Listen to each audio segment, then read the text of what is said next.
dulu kan ada stigma nih, pandangan bahwa presiden dan wakil presiden itu nggak boleh semuanya dari nggak tahu ya ini benar apa gimana, tapi nggak boleh semuanya dari Jawa gitu kan.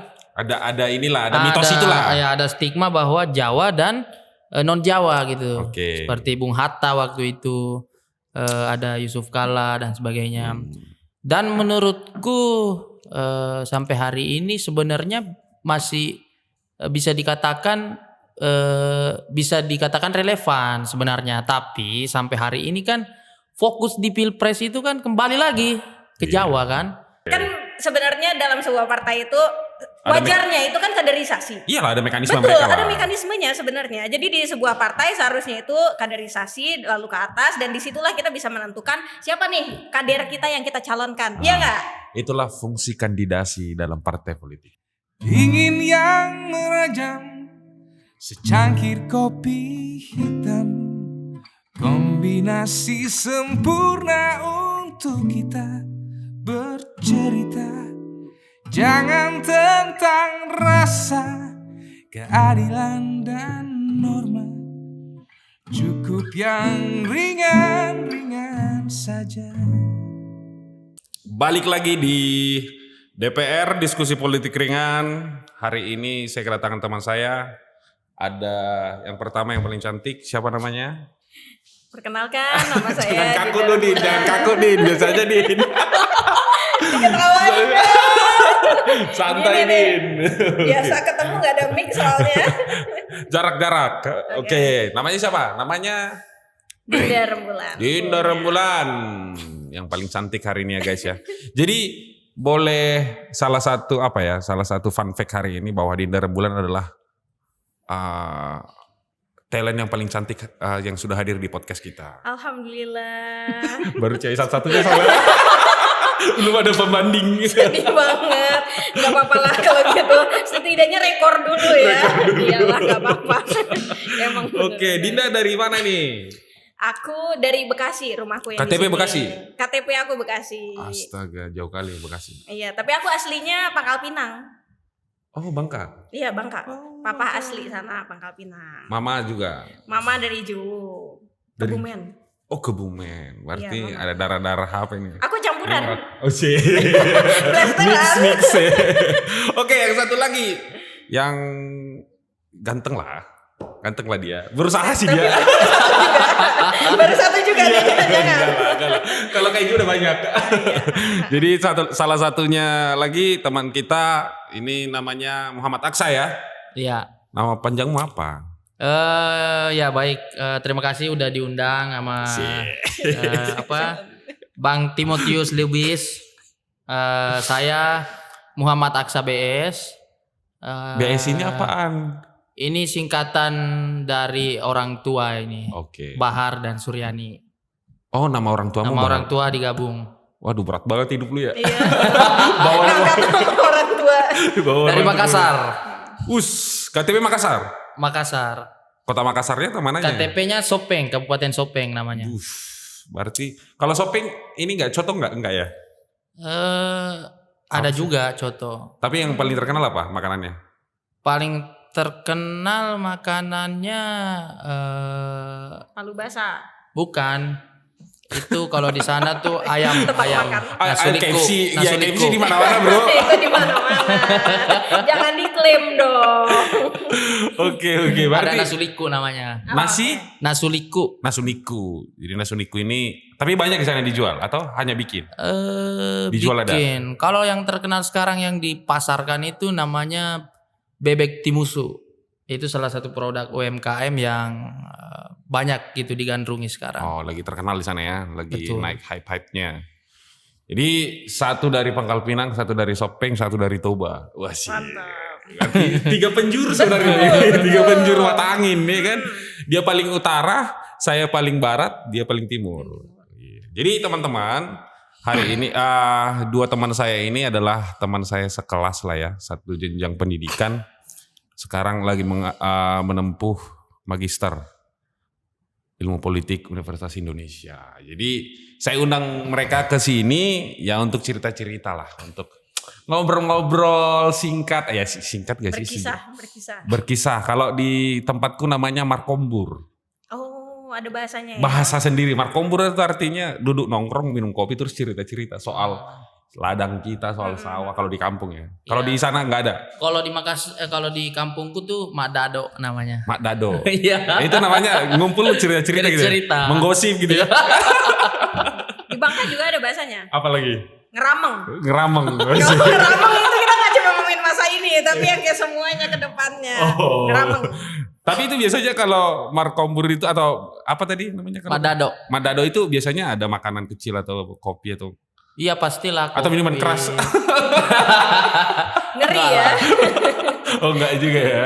Kopi lah ya, kopi, Kopi, snack gitu. snack. Sama juga kalau di apa namanya? Ya kita bisa apa aja minumannya, Oke. makanannya nggak masalah. Kalau minuman keras masalah sih. Iya ya, kalau itu masalah. Oke.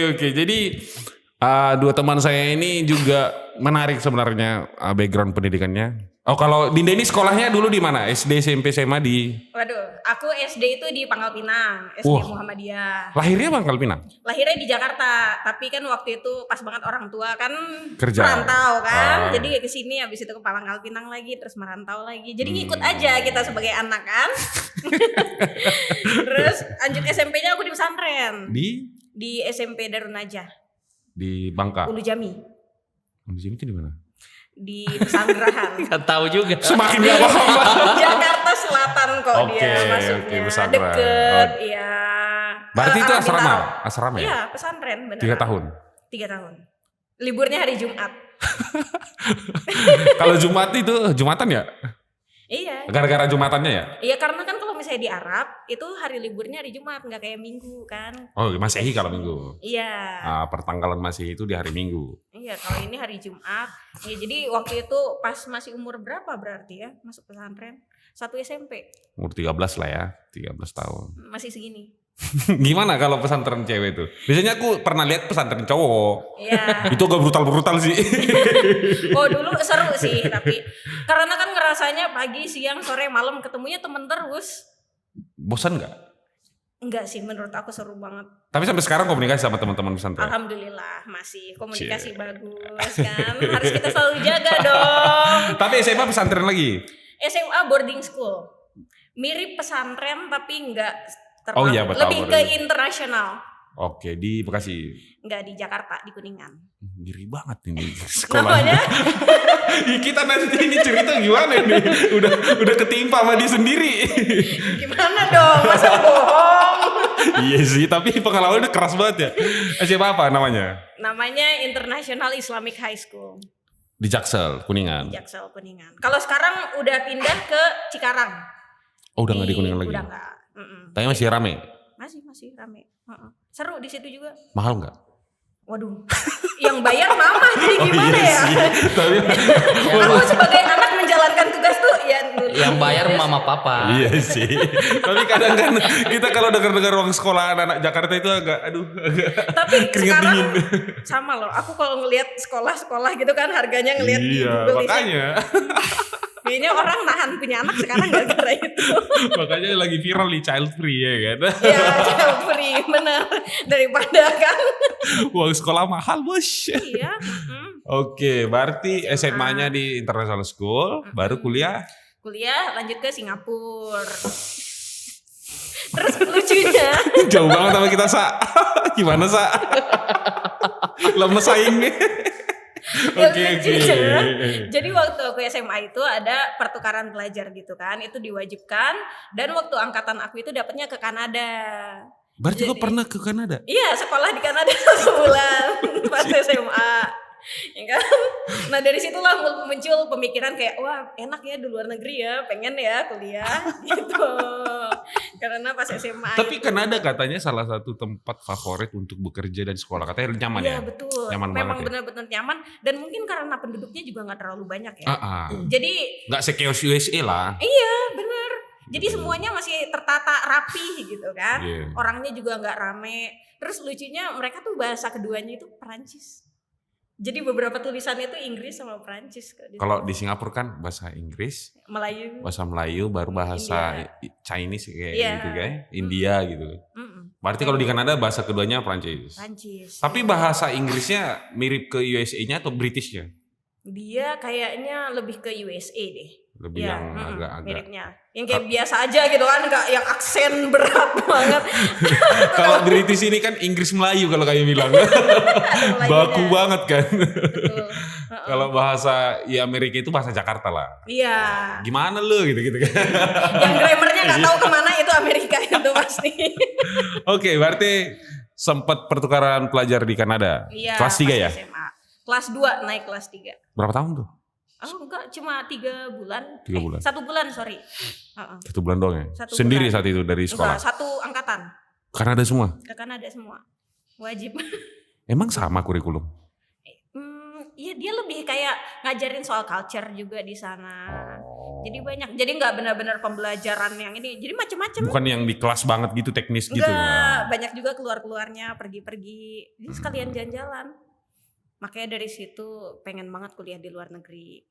Mahal gak sih? Wih, kita harus bikin rencana ini Pak. Teman-teman kita sudah mau ke langit, kita masih di cawang ini. Ayolah kita bareng-bareng. Iyalah harus lah bareng-bareng nanti ya. Tapi gue agak kaget sih denger. Dia kurang ajar. Mungkin karena gue terlalu jauh kali ya. Oke, tapi lulus SMA tahun berapa? 2012. Lulus SMA. Lahiran tahun berapa lu? 95. Seumuran gue. Iya kan? Beda sedikit lah. Gue 94 dia 95. Tapi lulus SMA-nya bareng. Iya soalnya SMA aku cuma 2 tahun. Tambah-tambah lagi deh. Aneh banget ini. Ini programnya akselerasi. Oke. Iya. Berarti pas ke Singapura kuliah nih ceritanya. Iya. Lulus SMA kuliah ambil jurusan apa dulu? Business with International Management. Umum sih ya. Jurusan umum lah ya, tapi ekonomi gitu ya. Iya. Kampus mana?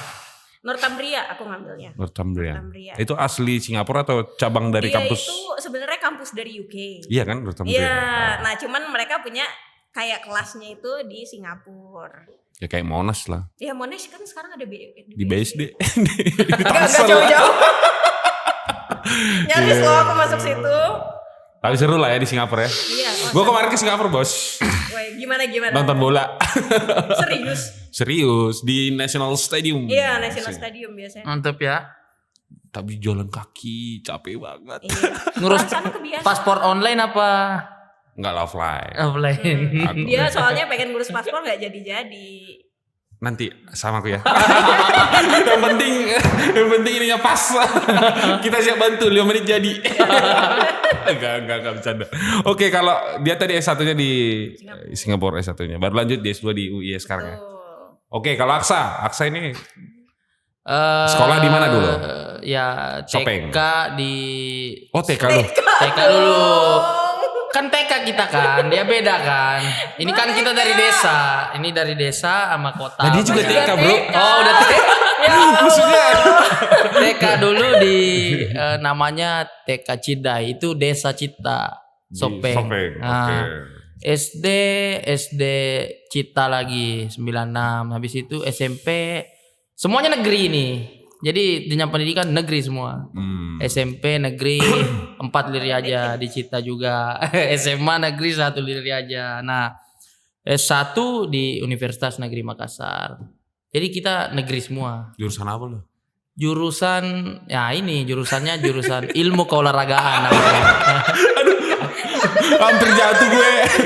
Maksudnya ini gue kaget anjir. Kita kan SD ilmu politik. Itulah. Ada background. Kalau dia masih oke ya, Iya, masih ada di ekonomi bisnis politik, loh. Bro. Ya benar. Tapi memang gue yakin sih olahraga memang ada politik ya. Cuma aja bukan anak olahraga lanjut di ilmu politik ya. Ya itu. Oh dulu S1 olahraga. Satu olahraga. Kalau di ilmu keolahragaan itu ada cabang-cabang ilmunya lagi nggak? Sepak Kalau bola di gitu-gitu nggak? ilmu keolahragaan itu kan dia itu lebih apa ya science gitu kan. Diarahkannya jadi ilmuwan dulu ininya. Berarti lu bicara gizi dong, bicara Iya dia bicara gizi, bicara filsafat olahraga, anatomi tubuh. bicara kebijakan. Oh. Targetnya sih KONI, Dispora. Nah cuman di S1 ini aku lebih kebanyakan gua itu jadi aktivis kampus gitu. Jadi Awal kan ternyata bibitnya dari Template situ. banget emang dari Makassar itu aktivis kampus tuh template bos. jadi dari jurusan sampai fakultas sampai universitas, alhamdulillah pernah jadi presma. Makanya pembahasannya semuanya seputar politik. Dari Marx dan sebagainya, Albert Camus lah, Paulo Freire. Nah, saya mikir kenapa diskusi-diskusi itu di warkop kan nggak dijadiin mata kuliah aja gitu kan. Akhirnya ngambil ilmu politik. Biar jadi mata kuliah gitu ya.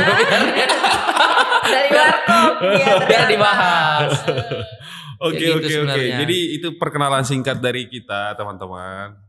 Karena saya perlu memperkenalkan karena menurut saya unik dari dua teman-teman saya ini. Unik banget, salah satu yang paling unik. Kalau kita di kelas tuh banyak juga S1 ilmu politik ya. Betul. Ya kayak saya ada S1 ilmu politik, S2 ilmu politik tuh ya banyak lah di kelas. Maksudnya yang kayak mereka berdua ini nggak banyak. Dan itu yang menurutku cukup menarik untuk kita pertontonkan ke publik bahwasanya ya ilmu itu juga sesuai dengan keinginan kita gitu. Iya betul. Ya, jadi kalau teman-teman dulu di bisnis, di olahraga, ya memang pengen memahami politik secara konsep, pola, teori dan segala macam, mari kuliah ilmu politik gitu. Betul. Supaya lebih benar gitu loh. Iya. Jangan lihat-lihat di YouTube, lihat-lihat di TV, oh ini politik. Kadang itu salah gitu. Kadang kan itu oknumnya gitu. Betul.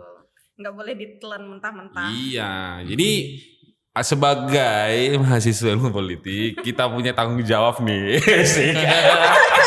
Tanggung jawab sebagai intelektual ya kan. Jadi gimana nih, hari ini kita sedang lu ngikutin isu gak sih? Isu ilmu politik, bukan ilmu politik, isu politik. Isu politik. Ngikutin gak?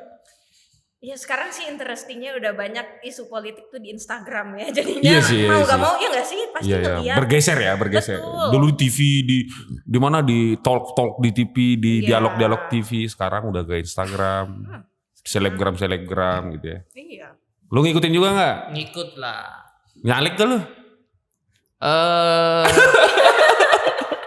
Sempat ditawarin kemarin nyalek. Oke. Cuman Dari partai apa? Dari partai ya jangan disebut di sini lah. Oke, inisial. Orang suka pakai inisial ya? Oke, nggak Ada usah lah, disebut. Jadi adanya. tuh inisialnya P sih. Partai kan, partai ini. Bener dia. Cuman menurutku Belum. ya selesaikan studi dulu lah. Belum lah menurutku. Ya. Padahal kalaupun kau maju tahun depan, kira-kira menang nggak? Nggak tahu juga sih.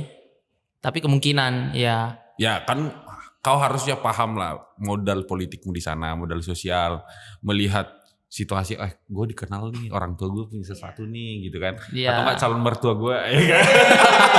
Ya kan siapa tahu maksudnya. Iya, kan ada Pak Menteri yang mertuanya keras juga. Yang baru diangkat kemarin. Mertuanya gila tuh, keren banget. Baru kalau Dinda nyalek. Alhamdulillah. Gini ini. dong anak muda, gimana sih? Dia Nyalek. nyusul katanya. Oh nyusul ya, 2029 ya. Bapak nyalek. Saya enggak. Saya fokusnya jadi ini aja YouTuber. Podcaster aja, jadi melatih diri. Apa lebih menjanjikan? Enggak sih, lebih ke nggak ada tekanan aja. Kalau nyalek kayaknya tekanannya gede banget. Tapi Dinda nih nyaleknya di mana nih? Aku alhamdulillah di Bangka Belitung. Bangka Kampung Belitung. halaman. Provinsi atau? Betul, provinsi. Aku nyalon DPD. Oh, calon ibu senator ini. Yes, senator. Senang aku kalau didoain. Amin. Iyalah, harus lah. Iya. Karena bagiku gini, aku salah satu orang hari ini yang kemudian percaya akan beban kerja politik itu di anak muda. Jadi kalau ada teman-temanku yang muda-muda, bahkan aku apalagi aku tahu cara pandangnya, cara berpikirnya, aku pasti sangat support. Betul. Karena kita harus perbanyak nih anak muda di dalam Iya, ruang-ruang harus didorong. politik hari ini. Karena kita kadang bingung di TV ini semuanya gagasan usang gitu loh, ide-ide usang terus. Bagi saya anak muda ini yang punya ide-ide liar, gagasan-gagasan out of the box gitu kan. Jadi ini yang perlu kita munculkan terus. Jadi kalau kayak Dinda, jadi semoga nanti teman-teman yang nonton harus ke-trigger juga gitu loh. Walaupun nggak harus ke caleg-calekan. Kepala daerah boleh, senator boleh, ibu senator boleh, nyalek boleh. Nyalek boleh. Betul. Ketua himpunan Seperti dia Presma boleh. Boleh. Melatih. Iya, nggak masalah. Iya, melatih sense of politiknya. Iya, Terjun betul. aja. Oke. Kalau Dinda sekarang calon DPD RI. Masih bacalon. Kita Bacalon masih ya? menunggu DCT. Oh, masih DCS ya, daftar calon sementara. Berarti DCS. DCS dari Bangka, berat nggak sih syaratnya? Alhamdulillah untuk Bangka Belitung itu karena kan kalau syarat DPD karena bukan melalui partai ya, kita mengumpulkan dukungan. Nah jadi sedangkan kemarin itu DPT-nya Bangka Belitung belum 1 juta orang, jadi di bawah sekitar 1.000, jadi di atas 1.000 dibagi ke 4 kabupaten kota, jadi 1.000 KTP harus dikumpulkan. Di Bangka Belitung berapa kabupaten kota? Ada 7.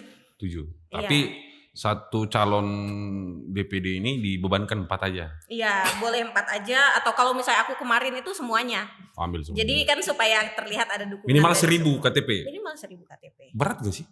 Alhamdulillah kemarin, ya sebenarnya berat, cuman kan bareng-bareng ya, nggak kerja sendiri. Alhamdulillah berat. Alhamdulillah berat. Tapi untungnya nggak kerja sendiri. Udah ada yang bantuin ya. Iya, jadinya kan kita lebih enak kan, Iya. lebih banyak keluarga juga, jadi alhamdulillah. Tapi mengulas sedikit aja. Apa yang mendorongmu maju DPD? Asik. Asik. Ini pertanyaan template yang disukai oleh semua calon ini. Calon. Karena jawabannya pasti bagus gitu. Gitu ya. Iyalah. Jawabannya pasti penuh imajinasi yang baik. Oke. Ini pada seneng banget nih kayaknya ya, nanya-nanyain ya. Jadi kan bukan interview aku nih padahal. Tapi karena hari ini si Dinda yang maju ya kita perlu Iya. nanya lah. Karena walaupun kami berdua sebenarnya udah tahu teman-teman ya, udah paham kami Dinda ini kenapa kemudian maju, tapi perlulah publik harus tahu bahwa kenapa Boleh, iya nggak masalah. seorang Dinda, menurut saya bukan bias gender, seorang Dinda yang kebanyakan hari ini perempuan seusianya tidak Betul. tertarik dengan dunia ini gitu. Mereka tertariknya kebanyakan soal karir di corporate, karir soal jadi entrepreneur. Bahkan yang muda sekarang itu kayaknya terakhir sama Ramani yang terkenal muda ya. Iya. Iya kan sama Ramani baru Iya, betul. yang di Parpol gitu ya. Bagiku ya perempuan muda harus terus dinaikkan Iya, jumlahnya, kuantitasnya sama kualitasnya gitu loh. Makanya diskusi-diskusi seperti ini perlu kita gaungkan, perlu Iyalah. kita ini. Karena kenapa? Caleg-caleg seperti misalnya Dinda ini, ya emang nggak boleh anti dengan pertanyaan kan? Iya, harus Ah. berani, harus Ya, sudah. kita mengenalnya sampai hari ini ya emang nggak anti orangnya dan Iya. sebagainya seperti ini. Tapi Ini sampai aku bingung nih kapan aku jawab. ini bridgingnya panjang banget ya. Iya, jadi kalian tuh kayak ya Dinda tuh harus Ya, ini betul, itu, betul. ini itu. Aku belum jawab. ya udah kita kasih. Kita kasih ruang. Ya terima kasih. Sebenarnya kayak mengulur waktu supaya kau lupa. Biar ganti pertanyaan lain. Enggak lah. Coba Ya. dijawab Din sedikit untuk bukan meyakinkan sih, untuk menjawab mungkin ada pertanyaan di benak masyarakat Bangka Belitung, kenapa sih harus anak muda? Dan Betul. kenapa Dinda? Tuh kan pertanyaannya beda lagi. Tadi apa yang mendorong? Kenapa DPD? Oke, berarti udah ada 2 pertanyaan. Iya betul. Apa yang mendorong Dinda maju? Yang mendorong. Dan kenapa harus Dinda yang dipilih? Oke. Iya, jadi Latihan.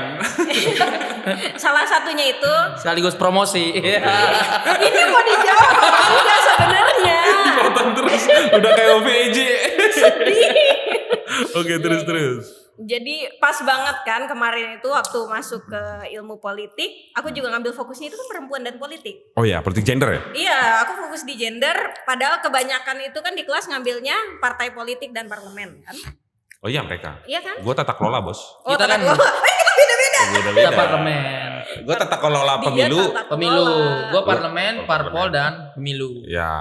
Iyalah. Terus Gitu. Nah gimana? kan gue ngambilnya memang sengaja perempuan dan politik. Oke. Nah dari situ juga kan kita pelajari bahwasanya keterwakilan perempuan itu kan masih amat sangat rendah ya. Iya. Apalagi kita ngelihat untuk DPR RI secara nasional itu masih baru 21%. Padahal udah didorong kan keterwakilannya setidaknya 30%, tapi selalu hanya segitu. Ya jumlahnya masih jauh dari target gitu ya. Betul. Nah, tapi yang menarik itu buat aku adalah DPD. DPD itu sudah mencapai 30% secara nasional. Oke. Nah, dari situ aku otomatis mau ngecek kampung halaman aku. Yeah. Jadi di situ pas banget kan, biasa ngerjain tugas assignment kan, nyari data ya. Nah, di situ aku nemuin Bangka Belitung itu amat sangat menarik. Dari awal ada lembaga DPD yaitu 2004. Itu ada keterwakilan perempuan tapi hanya di 2004 dan 2009. Berarti 2014 nggak ada? 2014 dan 2019 nggak ada. Kosong ya? Jadi itu amat sangat menarik di saat angka keterwakilan Amat sangat. ya kan, perempuan di DPD itu di secara nasional udah 30%, tapi di Bangka Belitung justru turun. Nah, disitulah aku mulai dong ngecek-ngecekan. Abis itu mulai tanya-tanya juga, kan udah mulai masuk tahun politik ya. Yeah. Jadi udah banyak-banyak riset juga, cari-cari kan, ngobrol-ngobrol sama orang-orang. Nah, dari situ mulailah ada obrolan keluarga juga. Kita kan pasti terutama nyari restunya di keluarga kan. Kalau mereka nggak mendukung, kita pasti kan dalam hati ya tuh sulit juga. Sulit. Ya. Nah, dari situlah muncullah awalnya wacana seperti biasa. Kita kan wacana dulu kan. Wacana ya. Bagus, kita ngelihat apa modalnya, apa peluangnya, kesempatan dan lain sebagainya. Nah, lalu itulah dari awalnya ngelihat untuk riset assignment akhirnya bisa mencalonkan, itu aja menurut aku udah alhamdulillah sekali. Jadi itu kalau misalnya dari aku personally, kalau yang tahu aku pasti tahu itu awalnya dari situ. Tapi untuk DPD kan kalau tadi underline kan soal perempuan. Memang hari ini isu perempuan di Bangka Belitung isu perempuan itu kan kebanyakan soal kekerasan seksual, soal anak, soal jatah cuti ibu hamil atau cuti, kan apalagi dulu aku seingatku aku S1 itu kita udah bicara soal isu perempuan cuti haid. Iya betul. Ya kan cuti kalau dapat datang bulan gitu kan. Bahkan isu-isu ini sangat menarik saat itu gitu. Kalau di Bangka Belitung sendiri isu perempuan yang kemudian menonjol hari ini apa? Sebenarnya kalau perempuan itu kemarin yang menarik banyak pernikahan dini. Oke. Itu yang amat sangat disayangkan. Yeah. Dimana bahkan kita nggak usah ngomongin sampai SMA ya. Bahkan kebanyakan itu masih belum lulus SMP. Oke. Jadi masih SMP lalu mereka mengajukan supaya bisa menikah. Jadi itu adalah kasus yang amat sangat banyak di mana orang tua amat sangat concern soal itu. Oke. Iya itu. Itu biasanya di trigger apa sih? Soal ekonomi, soal keadaan ekonomi atau soal keadaan pendidikan atau apa? Pergaulan kah apa? Iya, pergaulan dan pendidikan. Oh, pendidikan. Terutama di saat mereka mungkin melihat ketika laki-laki ya sudah bisa ngapain, kita harus ngapa-ngapain. Ibaratnya buat apa kita sekolah tinggi-tinggi toh jadi ibu rumah tangga kan udah bisa. Oh, masih ada narasi itu. Masih ada argumentasi itu di sana gitu ya. Iya, itu kan. Tapi di Indonesia masih semua begitu sih kayaknya. Itulah. Jadi kan sebenarnya salah satunya juga kan tujuan aku setidaknya kita bisa memotivasi orang lain. Iya, kita bisa mencontohkan ke orang lain. Benar. Iya, kalau misalnya bisa mencontohkan yang bagus kenapa enggak? Kita kan berusaha aja. Berusaha sebaik mungkin lebih dari. Berarti nge-trigger kau itu ada isu itu yang kemudian sama stunting. Iya. Ini itu nih, karena menurut aku itu adalah hal yang amat sangat disayangkan. Iya, stunting kan nggak seharusnya terjadi. Ya ini soal masa depan Indonesia. Betul. Jangan sampai nanti di masa kita udah tua yang memimpin negara ini stunting kan begitu. jadi anak-anak sekarang tidak boleh ada yang stunting, harus sehat semua sesuai pertumbuhan kan begitu. Jadi nge-trigger kau itu ya. Betul. Tapi keluarga semua dukung. Apa yang paling berat? Persiapanmu kira-kira apa yang paling berat? Yang paling berat apa ya? Meyakinkan diri atau gimana? It was really hard at first. Karena aku bukan orang yang terbiasa untuk ngomong depan umum, bukan orang yang terbiasa terbuka ya dengan orang lain. Aku amat sangat private. Cuman itu juga yang aku syukuri. Justru baru aku mencalonkan diri itu sudah membuka banyak sekali pintu. Bahkan kalau mungkin aku nggak tahu kalau misalnya aku nggak ngambil S2 ilmu politik mungkin nggak bakalan nyalon, mungkin nggak bakalan ada di sini sekarang kan kita nggak tahu. Berarti ada anak S2 ini yang pengaruh ini yang jahat banget ini anak S2. Ini salah satunya. Oh iya. Dia mempengaruhi aku untuk nyalon, sendirinya ternyata nggak jadi nyalon. Oh dia juga kemarin sempat ada rencana ya? Ya kan tadi. Oke. Rencana kemarin apa kabupaten?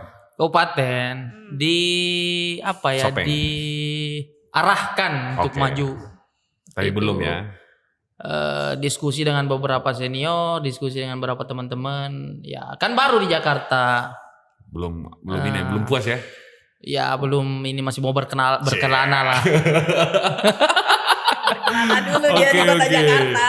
Ya, itu sekilas tentang apa yang kami kerjakan hari ini atau kami masing-masing kerjakan hari ini. Tapi kita mau ke hari ini, aku pengen bahas sesuatu sih. Bahas soal kalau Pilpres udah udah banyak diskusinya. Aku pengen diskusi soal Wapres. Kan? Ada yang senyum nih. Soalnya nggak bisa salah-salah ngomong dia. Kita memang. Aku harus poker face aja deh. Tapi maksudku kita bicarakan soal idaman kita masing-masing tanpa menyebut nama bisa menyebut nama juga bisa. Jadi hari ini kita punya Wapres terakhir ini yang masih menjabat Pak Kiai Haji Ma'ruf Amin. Sebelumnya Pak Yusuf Kalla, sebelumnya Pak Budiono, sebelumnya Yusuf Kalla, sebelumnya Hamzahas ya, yang Megawati Hamzahas kalau nggak salah. SBY sama SBY kan yang pertama JK. Oh iya, Budiono. JK lagi berarti. Budiono, JK baru. Pak Kiai Haji Ma'ruf Amin. Nah, untuk beberapa masa bakti ini menurutku ya, yang paling menonjol tuh Pak JK. Pak JK ini menonjol sekali sebagai wakil presiden begitu loh. Nah, Pak Kiai Ma'ruf Amin ini bahkan diledek nih. Ngapain aja gitu kan. AFK. Iya. Bahasanya begitu. Ya diskursus di publik gitu. Iya, tapi memang kita harus mengakui bahwa backgroundnya Pak Kiai Ma'ruf Amin ini sebelum jadi Wapres juga bukan orang yang dominan dalam publik gitu. Beliau memang saat itu ketua MUI tapi bukan orang yang politisi yang kemudian lahir dari publik gitu. Nah ini kita ada beberapa calon nih. Yang gue tahu sih, yang gue pernah dengar, calon wakil presiden ya. Yang paling tinggi itu katanya Pak Sandi. Pak Sandiaga Uno, Pak Erick Thohir, baru Pak Mahfud MD, Bu Yeni Wahid, baru Cak Imin yang kemarin deklarasi bos. Sudah deklarasi ya. Udah deklarasi ya gitu ya kan. Baru siapa lagi yang Agus Harimurti. Ya, AHY. Pak Ketum Demokrat, baru Pak Andika Perkasa. Andika Perkasa. Jadi ada beberapa nama yang menurutku semuanya dominan nih. Semuanya dominan. Ya Pak Sandiaga Uno ini dominan Pak. Jadi wakil gubernur aja menurutku kemarin dia nggak ketinggalan panggung lah dari Pak Sandi ya. Pak Anies ya. Nah sekarang dominan. Menurut kalian ini gimana? Seperti apa yang cocok ini di 2024? Karena bagiku gini, Wapres ini juga tokoh yang penting. Betul. Pada akhirnya untuk membuat keseimbangan dalam istana gitulah. Tapi aku melihat bahwa calon-calon presiden yang sudah muncul yang 3 nama juga orang-orang yang sangat dominan gitu loh. Dan Wapres juga sangat dominan. Takutnya jadi nanti mereka ini baru 3 bulan udah pecah kongsi. Takutnya ya, Iya, saking dominannya. Iya, semuanya mau mendominasi gitu loh. Kalau menurut kalian gimana soal Wapres? Pernah nggak kalian diskusi soal Wapresan? Baru aja tadi di mobil ya kita diskusi. Masa? Lu ngomongin apa lu? Siapa? Dulu siapa lu gitu. Aku sambil minum ya. Oh iya. Aku sambil minum nih. Oh Akaksa dulu deh. Gimana pandanganmu soal Wapres? Ya, kalau berbicara tentang wakil presiden, ya kita menilik sejarah ya. Mulai dari Bung Hatta. Ya, dulu kan ada stigma nih, pandangan bahwa presiden dan wakil presiden itu nggak boleh semuanya dari nggak tahu ya ini benar apa gimana, tapi nggak boleh semuanya dari Jawa gitu kan. Ada mitos itulah. Ya, ada stigma bahwa Jawa dan non Jawa gitu. Okay. Seperti Bung Hatta waktu itu, ada Yusuf Kalla dan sebagainya. Dan menurutku sampai hari ini sebenarnya masih bisa dikatakan relevan sebenarnya. Tapi sampai hari ini kan fokus di Pilpres itu kan kembali lagi ke Jawa kan. Nah makanya sebenarnya kalau berbicara tentang wakil presiden itu ya menurutku betul tadi bahwa sebagai penyeimbang dan sebagainya. Cuman kalau menilik kembali pilpres yang lalu nih, aku kan dulu golput nih, golput kan. Lu pantesan pakai baju putih. Iya, maksudnya Udah kelihatan ya. Udah kelihatan mau golput lu ya 2024 Sebagai ya. anak muda jangan Nggak gitu boleh. dong. enggak gini. S2 ilmu politik kok. Ini bisa dijelaskan semuanya. Jadi Ketua golongan putih dari Sulawesi nih. Jadi memandang politik ini apa ya? Jangan terlalu fanatis lah. Iyalah, bener. Karena menurutku kenapa kemarin alasan itu golput? Ya karena akibat ketrigger sih dari publikasi yang dilakukan oleh Dandi Laksono waktu itu. Oh, Dandi. Nah, Dandi Laksono kan aku diskusi di Makassar ya. Terus ya sama-sama aja gitu. Semuanya dari pemodal gitu kan. Yang ngatur dan sebagainya nggak punya gitu. Nah harapannya ke depan ini wakil presiden ini punya gagasan-gagasan yang lebih mampu gitu mengentaskan persoalan-persoalan yang ada. Ya mampu melengkapi lah. Mampu melengkapi kekurangan dari pres yang akan terpilih. Ya betul. Kalau menurutku sih itu ini. Sebenarnya sih nggak perlu juga dikatakan berlaku bahwa Jawa non Jawa, tapi walaupun kan misalnya kalau misalnya tidak non Jawa juga kan selesai juga kan di Jawa Pilpres. Iya. Tapi kalau bisa sebenarnya ada gitu. Kemarin kan kita ini di timur itu kan di Makassar sempat ada beberapa nama. Namun belum sampai gitu. Apalagi dengan dinamika politik yang terjadi Dari sampai sosial hari ada ini. gak yang muncul nama? Kemarin kan sempat muncul Syahrul Yassin Limpo. Oh iya, Menteri sekarang ya? Menteri sekarang kan. Pertanian ya? Pertanian, Nasdem. Maksudnya bukan di Sulawesi juga kan, ada di Sumatera kan, Lah, iyalah. contohnya di Sumatera dan sebagainya. Nah, cuman mungkin hari ini banyak fokus di berbicara tentang Pak Sandi Sulawesi loh. Sandiaga. Gorontalo loh. Oh iya Gorontalo. Iya. Emang loh. iya? Asal keluarganya dari sana. Oh, asal keluarga. Tapi kalau beliau kan sudah lahir besar di sini. Sudah, iya, begitu. Itu sih dulu kalau aku. Tapi sekarang itu orang-orang itu mungkin fokus di gimana NU nih, gimana nih Islam yang Sudah mau cek capture besarnya aja gitu. ya mungkin itu sepertinya. Sembari mungkin kan kita tidak bisa nafikan bahwa pemilik modal ini benar-benar berpengaruh nih. Oke. Kalau berbicara tentang kontestasi apapun itu. Jadi pengenmu bukan pemilik modal nih yang jadi wapres. Kan ada yang pemilik modal, ada yang akademis loh. Pak Mahfud, Betul. Prof, Betul. akademis loh beliau.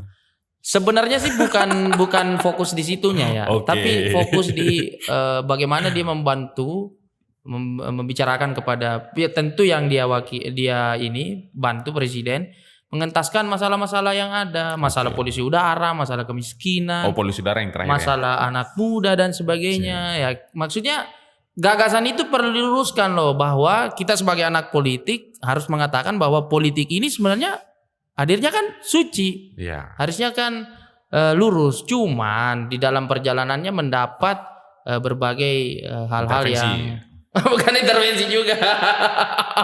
Mana-mana ntar ngomongnya. Cawi-cawi. Oke. Terus gimana? Ya, Jadi jadi menurutku gitu. yang paling kau prefer ini, aku nggak sebut nama ya. Kau lebih prefer ke akademisi atau ke pengusaha? Wapres ya. Wapres. Prefer aja. Maksudnya bukan pasti Betul. ya. Lebih prefernya kemana ya? Sebenarnya sih terserah lah dari kalangan apapun, yang penting ini kan begini, maksudnya Oke, udah kayak di TV One ini. Rasa nyata. ya emang kalau ngomong politik langsung menggebu-gebu kan? Iya tapi emang ya kalau sekarang Serius. Ya, oke. Jadi maksudnya kan nanti ada turbulensi nih nanti di Pilpres ke depan. Iya. Ya kita kan berharap semuanya damai dan sebagainya. Jadi figur-figur yang betul-betul bisa merangkul keinginan dari berbagai kelompok. Bukan Jawa aja gitu kan. Di luar ini. Bahaya gitu ya kalau Iya Jawanya. kan kita semua ini kan kayaknya di luar Jawa ya. Dan kita juga pemilik gitu. Pemilik Iya, Indonesia kan gitu. Pemilik Indonesia. Jadi perlu kita diskusikan hal-hal yang Oke. seperti ini gitu. Itu aja sih kalau aku dulu. Gak mau jawab kok ya. Oke lah. Asa udah mulai keringat dingin. Kalau Dinda gimana nih melihat Wapres lah? Wapres ini menarik nih diceritain. Aku nggak bilang kau harus fokus ke satu nama atau fokus satu sosok atau fokus satu profesi, karena kau adalah calon DPD. Mungkin ada yang perlu dijaga kan gitu kan. Iya. Tapi penting juga meng-capture pikiranmu bahwa kau punya pandangan lain soal Wapres nih gitu. Kalau menurut aku, ya sebenarnya benar kata Aksa tadi. Biasanya kan sampai sekarang itu masih Jawa, lalu luar Jawa juga. Tapi kalau sekarang itu di satu sisi ya, aku ngelihatnya sekarang itu banyak sesuai dengan figur atau ketokohan. Asik. Ya. Jadi itu bisa aja sebenarnya iya kan, presiden dan wakil presiden itu melengkapi. Jadi bisa aja yang satu, makanya kita udah mulai ngelihat figur-figur itu kan dipinang oleh partai politik. Jadi bisa aja kan yang satu misalnya petugas partai, yang satu Pakai narasi petugas partai. Yang ini kayaknya harus ditit deh. Maksudnya Oke. kan sebenarnya dalam sebuah partai itu wajarnya itu kan kaderisasi. Iyalah ada mekanisme Betul, mereka lah. ada mekanismenya sebenarnya. Jadi di sebuah partai seharusnya itu kaderisasi lalu ke atas, dan disitulah kita bisa menentukan siapa nih kader kita yang kita calonkan. Iya nggak? Itulah fungsi kandidasi dalam partai politik. Asik. Itulah Sebenarnya seharusnya. kuliahnya dia itu. Otak kuliahnya dia. Nah, saya kan Gimana sih lu? ngambilnya gender. Iya gimana sih lu? Tuh.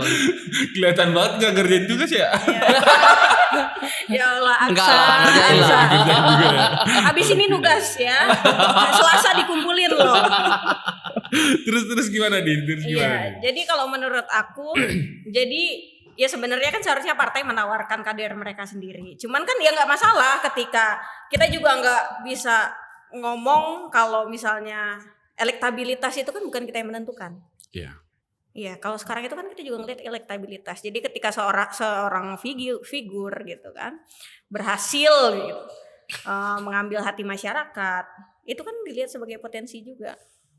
Sebenarnya itulah kenapa partai politik kan mulai melihat pada ketokohan seseorang. Jadi hal-hal seperti itu. Jadi sebenarnya menurut aku parpol itu sekarang hanya lagi mix and match. Oke, ini Mix and menarik match nih. aja. Ini Iya. menarik. Mereka tes market. Iya. Parah kan? Apalagi udah banyak sekarang ya. Berapa 17 partai ya? 17 partai. Kalau nggak salah parpol. 18 tambah Partai Umat. Oh iya yang terakhir ya. Iya. Dapat nomor urut terakhir ya. Dapat terakhir. Setelah Partai Aceh. Iya. Betul. Justru dari situ semua orang kan tahu biasanya masyarakat senang sama yang terzolimi. Korban-korban ini ya. Korban. Iya kan? Merasa diri korban ya kan. Terzolimi gitu ya. Iya. Ya sebenarnya nggak masalah juga toh kalau misalnya itu benar kan? Iya. Iya, betul. Dan sebenarnya sih kalau aku melihat ya, kalau gue melihat justru baik atau buruk itu sih sebenarnya nggak jadi soal. Yang penting ribut aja. Iya kan? Bukan itu perdebatannya lagi ya. Itu ininya kan. Yang penting ribut. Yang nggak beres itu ketika udah buruk, udah baik nggak ada yang merhatiin. Iya, Kan semua diem kacau gitu ya. juga barang itu kan. Artinya nggak dapat lampu sorot gitu.